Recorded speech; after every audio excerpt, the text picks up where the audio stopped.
And it is now my great honor to introduce the President-elect of the United States of America, Joe Biden.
Hello, my fellow Americans, and the people who brought me to the dance, Delawareans. I see my buddy Senator Tom Carper down there, and I think Senator Coons is there, and I think the governor's around. Is that Ruth Ann? And that former Governor Ruth Ann Minner. Most importantly, my sisters-in-law and my sister Valerie. Anyway. Folks, the people of this nation have spoken. They've delivered us a clear victory, a convincing victory, a victory for we the people. We've won with the most votes ever cast for a presidential ticket in the history of the nation. 74 million.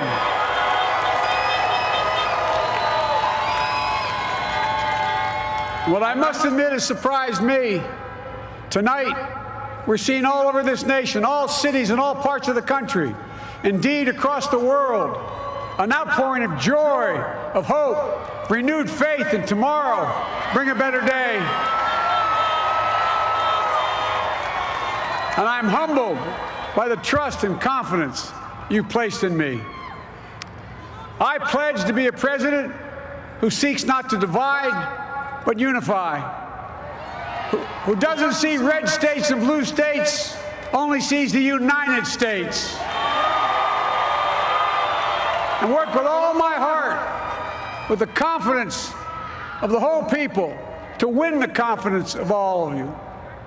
And for that is what America, I believe, is about. It's about people, and that's what our administration will be all about. I sought this office to restore the soul of America, to rebuild the backbone of this nation, the middle class, and to make America respected around the world again, and to unite us here at home. It's the honor of my lifetime that so many millions of Americans have voted for that vision. And now, the work of making that vision is real. It's a task, the task of our time. Folks, as I said many times before, I'm Jill's husband. And I would not be here without her love and tireless support of Jill, and my son Hunter, and Ashley, my daughter, and all our grandchildren, and their spouses, and all our family. They're my heart. Jill's a mom, a military mom, an educator, and she has dedicated her life to education. But teaching isn't just what she does, it's who she is. For American educators, this is a great day for y'all. You're going to have one of your own in the White House. And Jill's going to make a great First Lady. I'm so proud of her.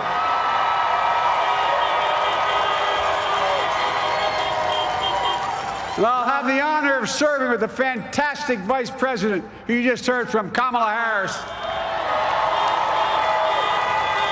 who makes history as the first woman, first black woman, the first woman from South Asian descent, the first daughter of an immigrant ever elected in this country.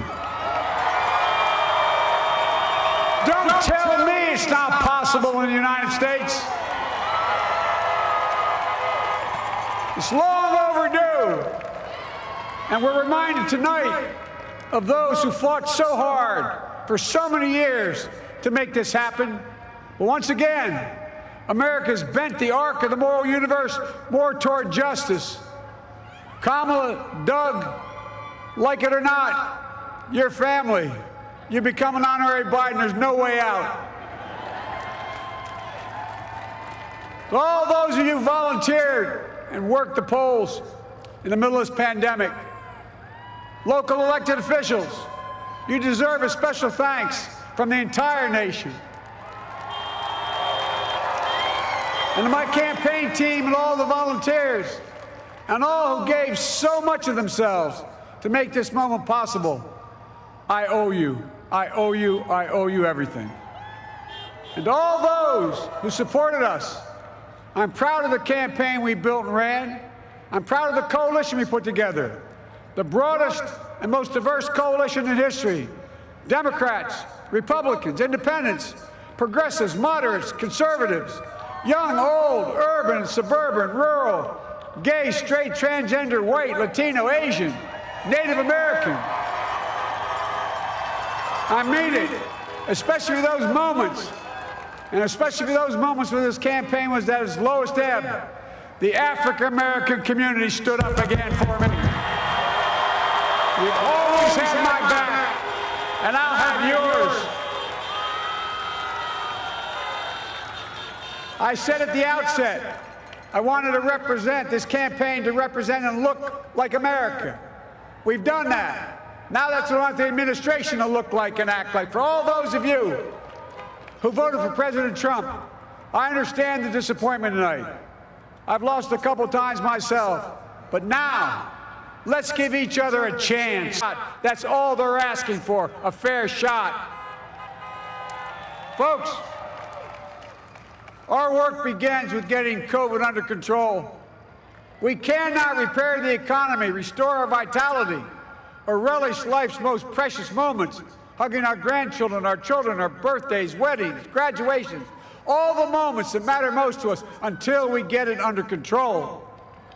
On Monday, I will name a group of leading scientists and experts as transition advisors to help take the Biden-Harris COVID plan and convert it into an action blueprint that will start on January the 20th, 2021. That plan will be built on bedrock science. It will be constructed out of compassion, empathy, and concern. I will spare no effort, none, or any commitment to turn around this pandemic. Folks, I'm a proud Democrat, but I will govern as an American president. I'll work as hard for those who didn't vote for me as those who did. Let this grim era of demonization in America begin to end here and now.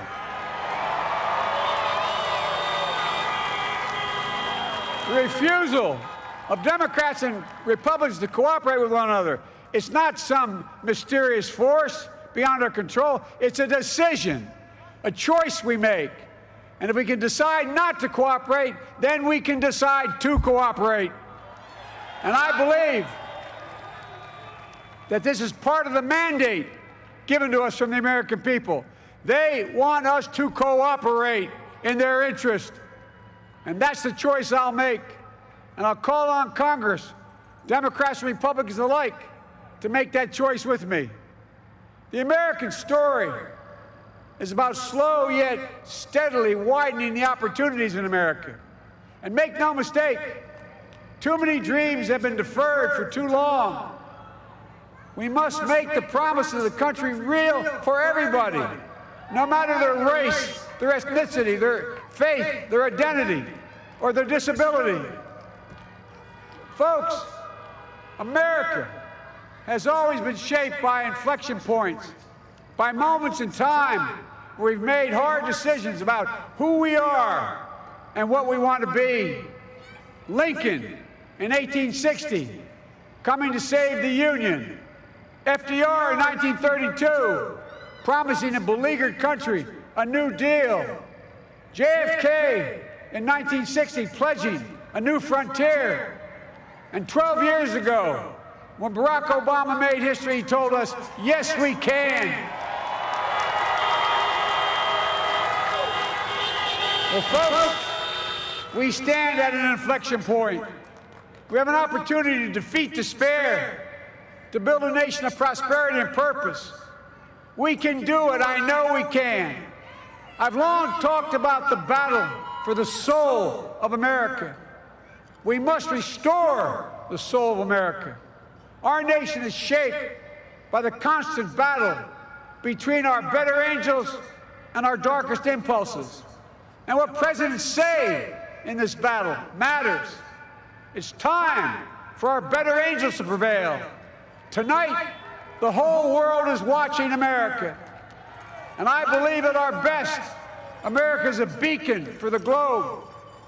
We will lead not only by the example of our power, but by the power of our example.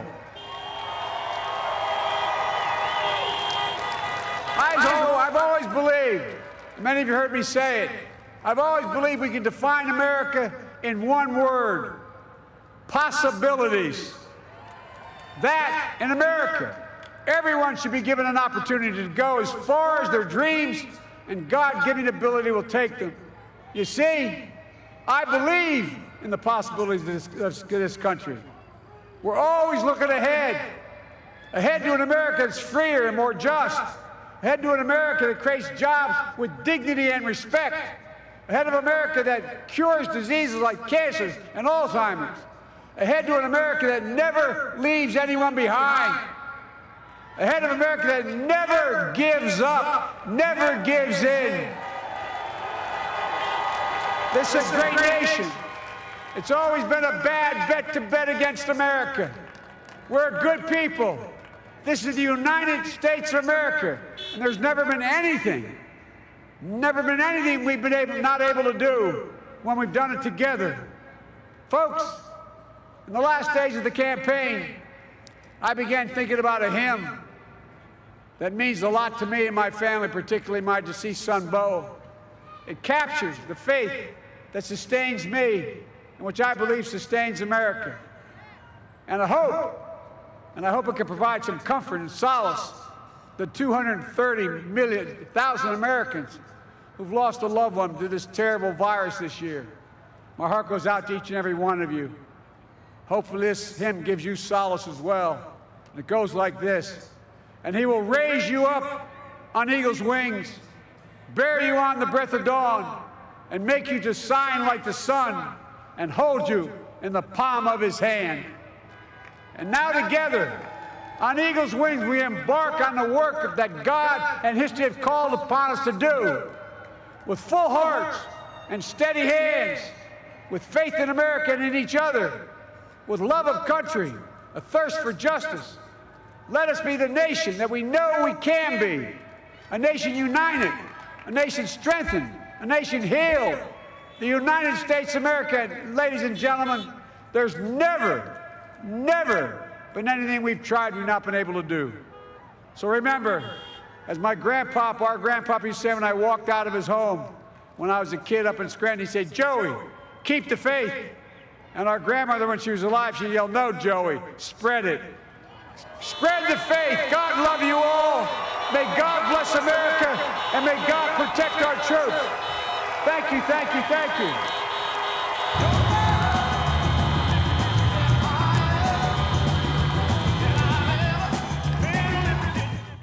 See the headlines as they happen and watch BBC News live in the app and get the full story with bbc.co.uk/news.